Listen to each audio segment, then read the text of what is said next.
nagda-diet ka, tapos ganito yung ulam, sinong hindi mapaparice nito? Pero buti na lang, pwede pa rin mag-rice nang hindi nagigilty because of this magic bowl shirataki rice. Yung pinagkaiba lang neto sa ordinaryong white rice is low calorie siya. 27 calories per 40 grams lang and 100% gluten-free pa.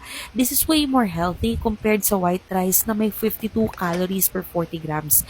Plus magaan lang to sa tiyan. Pagtagal ka pa magutom. Easy to prepare lang din, 1:1 yung measurement. Lalagyan mo lang yung 1 cup na shirataki rice ng 1 cup din na hot water. Tatakpan and wait for 15 minutes then ready to eat na siya. Oh, ang galing 'di ba? Hindi mo na kailangan magsaing-saing pa. And guys, masarap talaga siya ha. Actually, and honestly, mas masarap pa siya kaysa sa ordinaryong white rice. Kaya ngayon, hindi ka na talaga magigilty mag-rice. And hindi mo na kailangan maging KJ tuwing may handaan.